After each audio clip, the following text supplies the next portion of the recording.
It is time to expand minds through movies, TV, sports, and flicks. It is time to boldly go where no podcast has gone before. It is time for the Captain Talks Flicks. The Captain Talk Flicks. Welcome to the Captain Talks Flicks podcast. I'm your host, the Captain Cortez, aka Mr. Love, and this is where we talk flicks. I welcome the podcast where me, the Captain, talks about movies, TV, sports, flicks, anything you can see on the two-bird screen.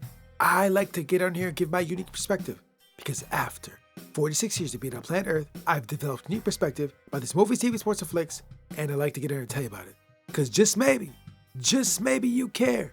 And according to the stats, looks like you do care. I want to give a big shout out to Slovakia. Got some plays over Slovakia this past week. Gracias, gratitude, Dodorba, and Slovakia. I heard you guys got some really fantastic goulash. Now back in the day, my mom used to make goulash. And my mom's goulash was fantastic. It was great. But I'll be honest, as good as my mom's goulash was, I would suspect that the Slovakian goulash just might be a little bit more authentic. Probably. I'll be honest. No disrespect, Mom. I love your goulash. It's fantastic. Nothing beats it. But Slovakia goulash just might be on some different European level-ish. I'm just saying. So one of these days, I'm about to fly over to Slovakia and have me some Slovakian goulash. I can't wait. See the sights, meet some ladies, have some goulash. Why not? So yeah, one of these days I'm gonna do that. And just FYI, back in the day with School Bay Radio DJ, but never got a job. And I think I never got a job because I just didn't have the moxie. If I would have had moxie, that would have enabled me to do what was necessary to become a radio DJ. But I didn't. And that allowed me to become the greatest podcaster in the Matrix. Something to debate might be true, might not be true. But I said it on the internet, so it's gotta be true, right? Because everything on the internet is facts, not facts, true, false, propaganda, fake news, the Matrix, streets, roads, bridges, water, sun, moon, stars, Lucky Charms. I don't know. I didn't make the internet. That's the people on the internet. So when you're online, just be aware, just watch out. Anyways, I can ramble all day, but I won't. Let's get right to the podcast. But first, a word from our sponsor. Ladies and gentlemen, sometimes I rap. And on Christmas 2022, I rapped again. I dropped my new album called The Dharma by yours truly, the Captain Che Cortez, doing my unique, crazy rhyme style over electronic, synthy, cosmic style beats. I guarantee you this, when you hear The Dharma, you've never heard an album like this before. I'm sure of it. So if you want to hear some music, some rhyming, some electronic-y, spacey, crazy sounds, check out the album The Dharma. I'll put the link below to my Bandcamp page, and you will hear something you've never heard before. So check out The Dharma. I'll put the link below. Now, let's get on the podcast. Ladies and gentlemen, I'm back. The snowstorm is finally done. After like 4 days, the snowstorm has stopped. Snowmageddon is over. It's a wrap. And I survived. I made it. Your man, the Captain, made it. I survived, bro. I was walking through all types of snow. Had big old boots on, wearing vests, winter hats, gloves, sunglasses, snow drifts, snow breezes, wind chills, ice, storm, gray skies, right? Driving around on ice. Driving all over the place, just driving in a winter storm. This is what winter's about, baby. Winter has came. You know they always talk about winter's coming? Well, guess what? It came, bro. It was craziness. Crazy storms. But your man, the Captain, is not new to this. I've been in this snowstorm game for a long time. I've seen a lot. Many winters I've seen it. And I've drove through it and walked through it. I used to walk to school in 10-foot snow with sandals on and no t-shirt. You know what I'm talking about? That's how deep I am in this snow game. So anyways, I survived Snowmageddon. I survived the snow, bro. And here I am, podcasting once again. And this week, I visited Tulsa once again. Because you know I love Tulsa. I love Tulsa so much. I've been talking about it the last month or 2 months because I keep going to Tulsa. And when I say I'm going to Tulsa, I'm going to Tulsa by watching one of my favorite shows on TV right now, Tulsa King. It's about a king in Tulsa, king with a scepter and a crown. He's like the king of Tulsa, right? He's got Knights of the Round Table. But seriously, you probably know what Tulsa King is. There's been ads for it all over the place. Sylvester Stallone's in it. And yeah, that's what I've been watching. I've been going to Tulsa, enjoying gangsters in Tulsa. So yeah, I've been going to Tulsa. But before I get into it deep, I want to tell you a couple things. First of all, there will be spoilers. And second of all, I do own some shares in Paramount. I just want to be transparent, clear to let you know. So now that I've told you that, let's get on the podcast. Ladies and gentlemen, you know what? If you live the life of a gangster, according to TV, it gets very complicated. You watch a movie and it looks complicated, but when you watch a TV show about gangsters, like the life just gets very complicated. And you know what? If you're a gangster in Tulsa, Oklahoma, you think it might not be complicated? Because hey, we're in Tulsa, bro. We're doing gangster stuff in Tulsa. That's the easy life. Being a gangster in Tulsa is easy. It's not like being a gangster in New York or a gangster in some other big metropolitan city. No, when you're a gangster in Tulsa, it's easy. It's simple. It's breezy.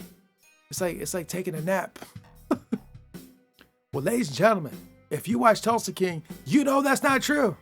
It's just as difficult to be a gangster in Tulsa as it would be if you were in New York. I'm just saying, because we find the General Dwight in a bunch of complicated, tangled up mess. Yes, it just seems to get more complex and more complex from week to week. The problems just keep adding up. Like, the more I see this show, the more I'm like, yeah, I do not want to be a gangster, bro. I'm just saying. I'm not going to claim it. I'm not going to try to be it. I don't want to be it. I'll leave that life to the professionals because I ain't down with that, bro. It's just too complicated. You know what I mean? It's just so complicated. And we see that Dwight is just getting in a whole lot of mess. Now, he may be in a lot of mess, but he's a pro, bro, because he's handling it with ease. To me, the situation looked very complex and hard to deal with, but he's just breezing through it because he's a professional, bro. He's a gangster. He's been in the game for a long time.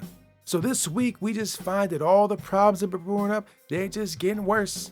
And he's just trying to solve these problems that have been popping up. And as he solves problems, more problems pop up. It's just like a never-ending funnel of problems showing up, right? And if you've seen the show, you know exactly what I'm talking about. But while he's dealing with all the issues that show up for being a gangster, he takes time to date. In the latest episode, he went on a date, had some steak, had some conversation, right? Did that. So it's another fine episode, but what I want to do is I want to go deep into something like an RW. So first of all, let me say this. When I was watching Tulsa King, Warr Acres, you know what I noticed? A small detail I noticed, very small detail, just a very tiny detail I noticed. In one of the scenes where people are meeting and talking, they are at a drive-in. They're at a drive-in. I was looking at the back, it's like, bro, they're at a drive-in. Now, I don't know where you are on planet Earth. I don't even know if you even know what a drive-in is. It is possible that some of you guys listening to me may not even know what a drive-in is. It's a possibility. Because drive-ins are kind of from back in the day. So anyways, a drive-in basically is a parking lot where you drive your car to, you park your car, and you watch a movie. You put a little speaker in your car window, and you watch a movie from your car. That's all drive-in is. Now, maybe you know what that is, maybe you don't, but what I noticed from watching Tulsa King is in Tulsa, Oklahoma, they have a drive-in. So, like, I already want to go to Tulsa. Like, from watching Tulsa King, I want to go to the Mayo and stay at the Mayo, I want to go hang out, see the sights. But now that I know they got a drive-in there, too, I'm like, bro, like, I need to go to Tulsa ASAP. It'd be a great vacation. Hang out, chill at the Mayo, see the sights, watch a movie in the drive-in, right? If it works, it might not even work. But I found it interesting that they even had a drive-in because drive-ins are not found as much as they used to be. And it's possible, like I said, you might not even know what it is. So if you don't know what a drive-in is, which is very possible, I've seen the demographic of people that listen to this podcast and they kind of skew on the younger side. So it's very possible that you don't know what a drive-in is. So if you don't know what a drive-in is, go to YouTube, look it up, look drive-in up, and then you see what I'm talking about. You're like, oh yeah, I've seen those in museums. My dad told me about that. So A lot of young people I talk to, they're always like, my dad or mom told me about that when I talk to them. Like, I feel so old. Like, I'm old. Like, they're like, my dad told me about that. My mom told me about that. But anyways, yeah, go look it up. You'll see it. And you'll be like, yeah, my daddy told me about that. And so I noticed that. But wait, there's more. I noticed something else that was very interesting as well.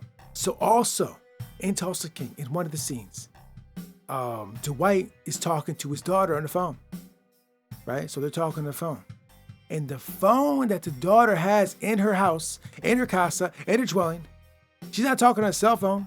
She's talking on a landline. Now, ladies and gentlemen, maybe you don't know what a landline is either. It's possible as well. A landline is kind of a relic from the past. It's kind of old school. And it's possible if you're younger, you might never seen a landline. Okay, so basically a landline is this. You take a cord from a phone and you plug it into the wall of your house or your apartment and you call people with it, right?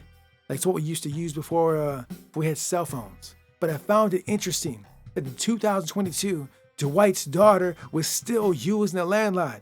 Because a lot of people where I live in the United States of America just are not using landlines like they used to. Now, some do, but many don't.